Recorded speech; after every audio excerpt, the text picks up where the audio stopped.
Another familiar and brilliant mind on the election season coming right up.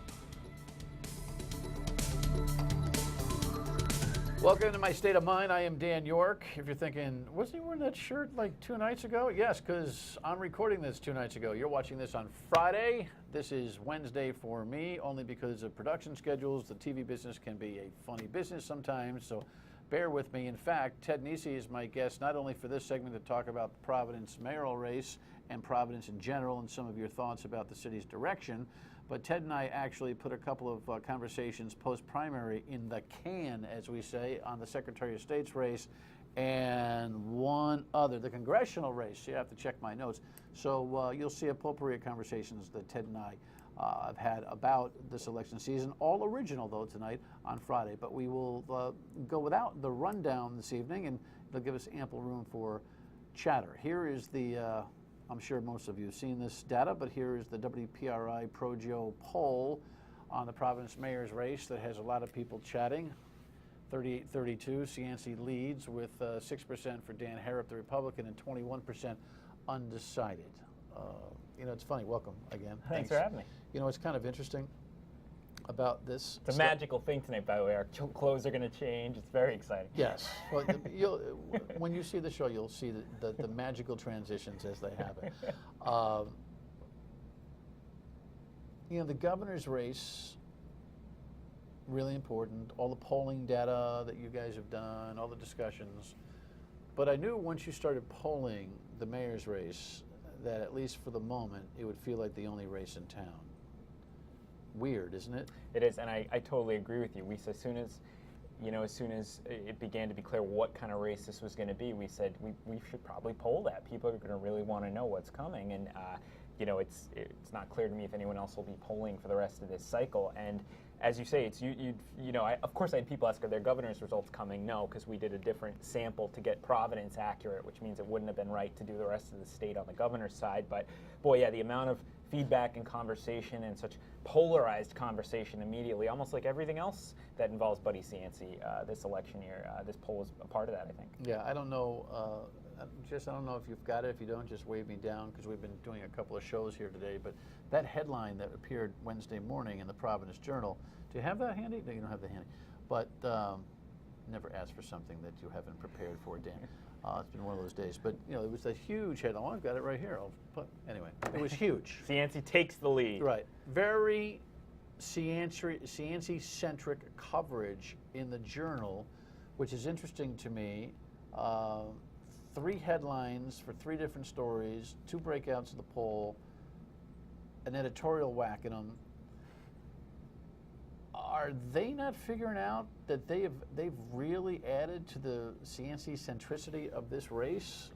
I think you and I had a conversation, Dan, last time I think I was on this show with you, about the struggle I think the press corps, I said then I thought was going to have, and that we're clearly having, which is how do you cover Buddy Cianci as a normal candidate after 40 years, and when there's such a circus around him and there's so much interest in everything he does. I mean, even this business of the firefighters being forced to do a truck in the gay pride parade 12, 13 years ago suddenly pops up in the middle of this, and it's a Sean Daly package on our evening news, and it's a ProJo story and everything else. I mean, the flip side is we'd almost be misleading people not to focus heavily on Buddy Cianci. It is in so many ways a race about Buddy Cianci, and Jorge Elorza, it's up to him exactly to make the case to people about why A, take me seriously, and B, this is why I'm different from Buddy Cianci, and this is why I'm interesting. I had a question, again, you're seeing this on Friday, but I opened up the Wednesday radio program asking the question, who's the favorite, who's the underdog in this race? He's leading by 6, but he's also the comeback story. Mm-hmm. Comeback stories are usually tied to an underdog. Undecided voters tend to break for underdogs, sometimes depending on the race.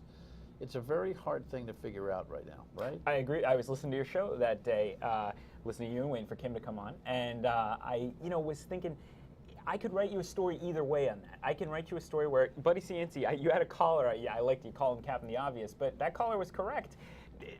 Buddy Cianci is the front runner at the moment. He's in front in the polls, but so how could he be the underdog? And yet, we see the forces that are being arrayed around Jorge Elorza and against Buddy Cianci, a lot of money, the Democratic establishment.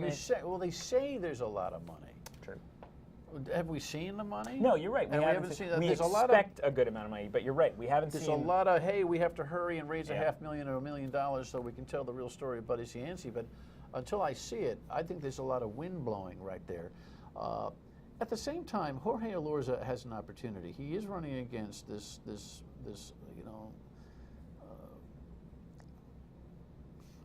I don't want to use words that are not appropriate. This semi-iconic personality that everyone seems to be focused on here. But he does have 32% of the electorate. There is 21% undecided. And in a normal race, there would be opportunities for that second placer right now to make a move. And there are still, I think. Absolutely. You saw today, Jorge Elorza's campaign. I actually thought this poll was about hit the sweet spot in a lot of ways for Jorge Elorza. Not we meant for it to. It's just the numbers are what they are. But if you're the Jorge Elorza campaign, you've never been on television. You're running against an iconic figure who's been around politics 40 years, still has a very solid base. This comes out. If we had him down 10 or 15 points, you might get more people who say, "Oh no, like Jorge Elorza has no chance. We got to get with Buddy Cianci or just sit this one out. It's impossible. What are we going to do when Buddy's the mayor?" This says you're only a little outside the margin of error behind. If we raise enough money, you see doubts in the undecided voters about Buddy Cianci, and you see an opportunity to define Jorge Elorza. There's a lot of reasons in this poll for people who are with Elorza to say, if we do the right things, we can get him across the finish line. Maybe. It's kind of generally I have a pretty clear thought process on these elections. I'm not quite sure. You have these concerned voter numbers. I know that we had a couple about, like, okay, well, half the voters on the male side, more than half of the female voters are concerned about his. Well, what am I supposed to do when you ask me a polling question? Are you concerned about his convictions? Well, I'm supposed to say no? Well, if you're not. And frankly, I'm concerned that 50% aren't concerned about it. Doesn't mean that they won't dispose of it and vote for him anyway. So I'm not so worried about those numbers. I'm really not. I mean, I don't mean worried about like I'm advocating for Buddy Cianci. I'm just saying I don't know that they speak to major opportunity for Jorge Elorza. He needs a message out there.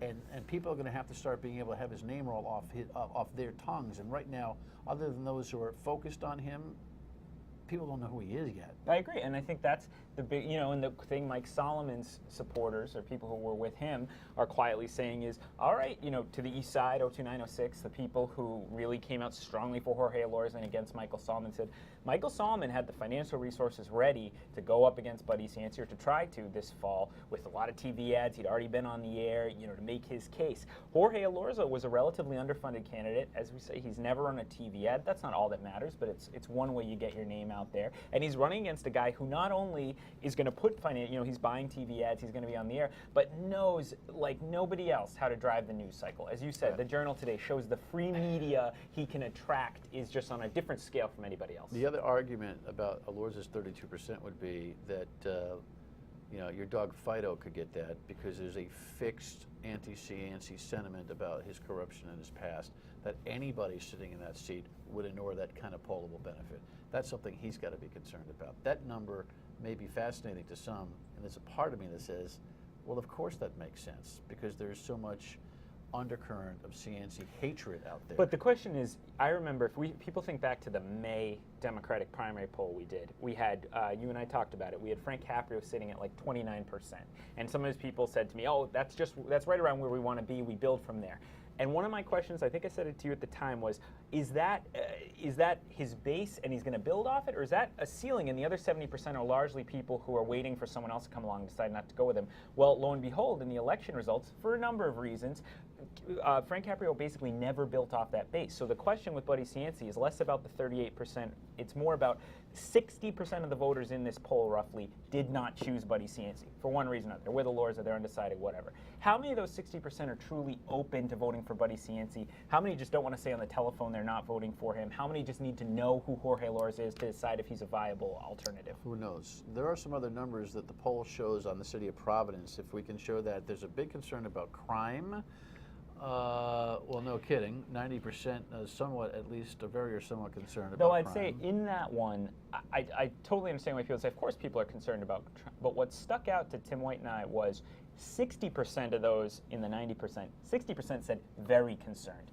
And we thought that one way you could tell if the crime thing was being overblown was if a lot of people said somewhat concerned. That's sort of a reasonable citizen thing, like you say about the convictions, Dan. Oh, yeah, I'm somewhat concerned. I don't want a lot of crime. Very concerned strikes me as more of a, yes, this is a leading thing in my mind, a top of mind thing. We had more than half the voters say that on crime. Mayor Taveras, real quick. You know what? Not bad for a guy who just got beat up in a governor's race, right? You know, more than 49, 47. He ought to be able to walk out feeling pretty good about himself.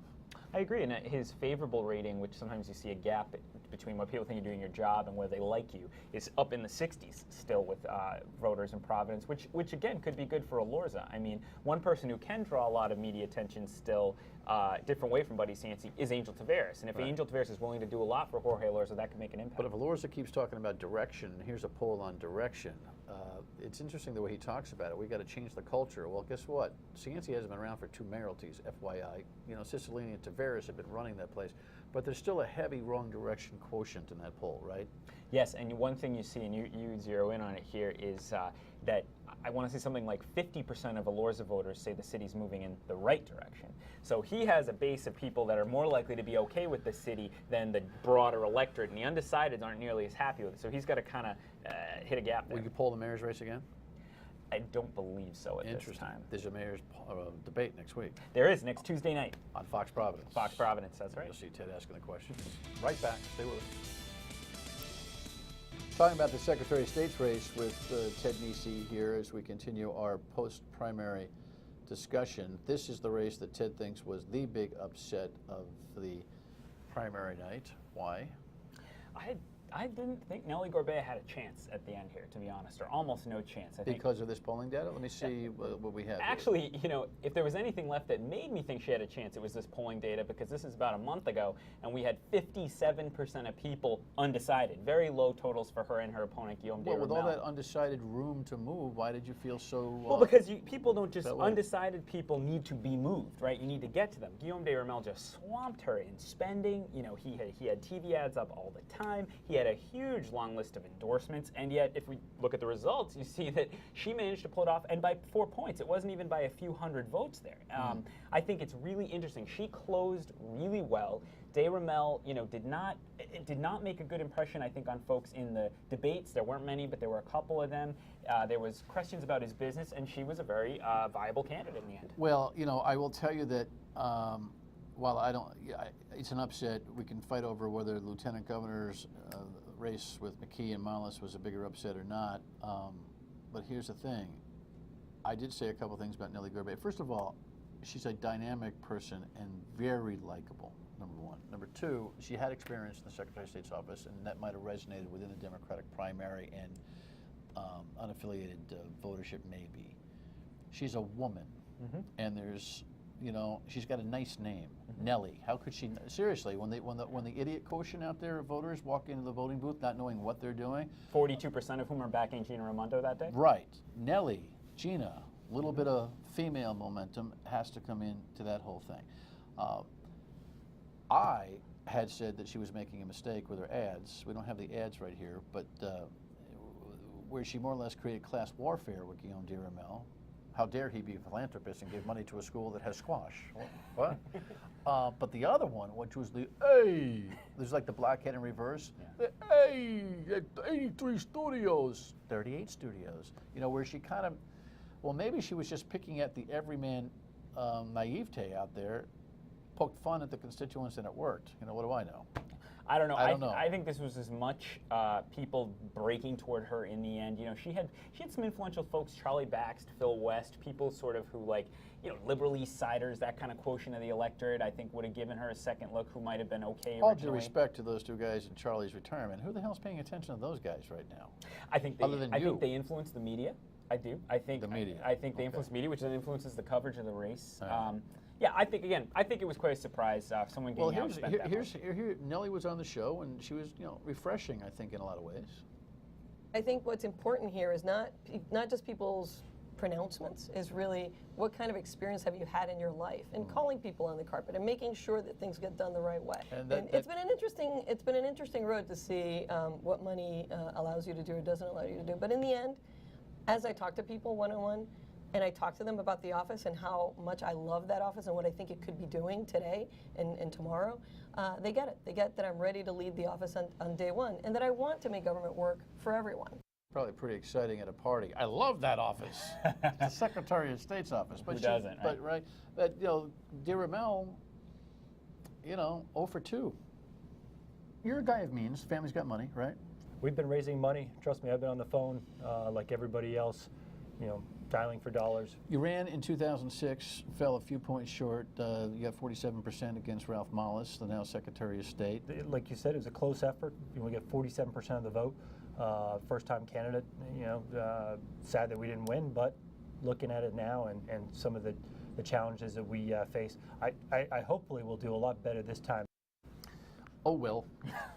Guess not. One thing that's interesting, just briefly on this conversation, Nellie Gorbea could be a problem for some of the insiders at the State House. I'm not trying to write a campaign commercial for her, but Jim Langevin, years back when he was in there, he spent a lot of time, you know, haranguing the General Assembly for open meeting law violations. He was the first one to do a lobbying violation hearing that Ralph Mollis has now tried at the last minute to go against. She has not had the support of any of those insiders. Nick Mattiello clearly backed Guillaume de Ramel in this, so it'll be interesting to see how she handles it if she wins in November. Yeah, she could be a friendly antagonist. She's also looking to repeal voter ID, as was de Ramel. John Carlovale, the Republican candidate, will fight to keep it. I don't know. He doesn't have any money. It could. But you never know what's going to happen. Just as she was the underdog in the primary, he's the underdog in the fall. But there's going to be a very clear and understandable distinction between the two of them. He is for the voter ID law, and she is not. And while it's sort of gospel in the Democratic Party at this point that voter ID is a bad thing, I'm not sure that's a generally shared view in the electorate. And I think he could, if he can get his message out, that could resonate. Well, That's the going to irony, be tough for him. you're right, it's gospel that the voter ID is no. But guess what? It was the Democratic-controlled General Assembly that put it in. And Ralph Mollis, ironically, who was lured into it by Catherine Taylor in the last election to demand it. So, And who used it against him? Dan McKee. that's the thing I don't like about McKee's candidacy. But I do like his education stuff. All right, very good. So that was our conversation about the Secretary of State's race, obviously. When we come back, these interviews were done a few days ago. When we come back, we'll talk about the congressional race on My State of Mind. Stay with us. Alrighty, so with Ted Nesi talking about the primary 2014 and the congressional races, of course, you've got some interesting stuff now in the general. Jim Langevin will have Rue Reese running against him. Who knows? But David Cicilline will have a guy who can really articulate his message in Cormac Lynch. Here's how Cormac fared in the GOP primary. We have that handy here. He trounced Stan Tran, whose mom was upset with him that he actually decided to run for office, and now he can go back, become the internist he wants to be, and do his family practice. I enjoyed both those guys. They're quality young men who are running for Congress, and I don't know about you, but I think that Cormac Lynch, if by some financial miracle can raise some dough, might give David Cicilline some agita at least. Agita. I didn't say he could beat him. He could keep it close. I mean, I don't want to mislead people at home. You know, congressional elections are becoming very, very, very predictable. The way a state votes in the presidential race is the way a district votes in Congress, and Rhode Island, first district, is very, very Democratic. Well, Virginia. Virginia is a swing state. Rhode Island is not. True, but there's some swinging for incumbents going on. Listen, I'm not going to sit here and argue that Cormac Lynch is viable here, but what'll be interesting, first of all, can we have the primary results for the Democrats, Jess? That would be great. So David Cicilline, 63-37. I made a little quip the other night with Ted that needs a little bit of explaining. You thought that 37 number was something. Frankly, I think in any election, incumbents have a problem, and that is that they build up some resistance, and it doesn't take much to get 30%. I'll tell you, Dan, this has surprised a lot of political folks I've been talking to I think since they're the overreacting. primary. Well, whatever. I'm not saying because people think that David Cicilline is going to lose, but I think the assumption is an incumbent running in his own primary who has not had any truly particularly visible opponent is going to get 70, 80% of the vote. David Cicilline is only hanging out at 63%. It's just, if nothing else, it is another sign of how much damage was done to his reputation with voters, perhaps particularly independent voters, as you say, who probably came out in this at the top of the ticket. Well, let's see if there's any resources behind Cormac Lynch and how daring he wants to be, because John Laughlin pulled punches when he ran against David Cicilline. He threw a lot, but pulled them at the end. And Colonel Doherty had a haphazard campaign that was all over Kingdom Come. Maybe this servant of America who served in Iraq as a machine gunner will take out his political machine gun and really go at it. This is knows? the kind of thing that makes me think David Cicilline may never have a truly safe election. Perhaps he will always be someone who, problem is for the Republicans, is it going to be sort of like whack-a-mole, where it always looks like David Cicilline might be vulnerable, and then he pulls it together in the last couple months, and the people decide to, I guess I'll go back to him because he's a Democrat. Of course, hiding behind all of this is everybody's wonder, and that is he involved in anything Gordon Fox in the House Speakership investigation, which is taking a back seat during this election season, which looms as the next top story when we find out what's going on with that. I've never heard any but it's, reporting that he is, but I don't if have something anything, like that were to happen... But that's, if you're going to talk about the Punditville, I mean, Punditville is full of, does he have something to be worried about? And he was unusually quiet in his primary. Mm-hmm. Very quiet, right? Mm-hmm. Well, I think he might have been quietly helping the people he liked, but he didn't want it to be above the radar. David Cicilline is a very, very shrewd operator. We'll see.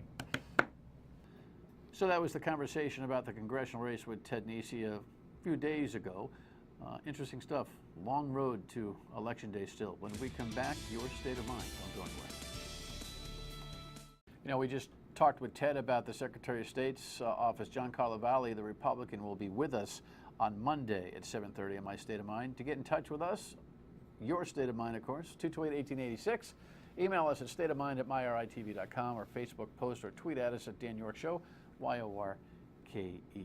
A little short on time because we're slapping some things together for an original show this evening, but promise we'll be right back to hearing what you have to say on Monday night when we reconvene with Mr. Carlovale at 7:30.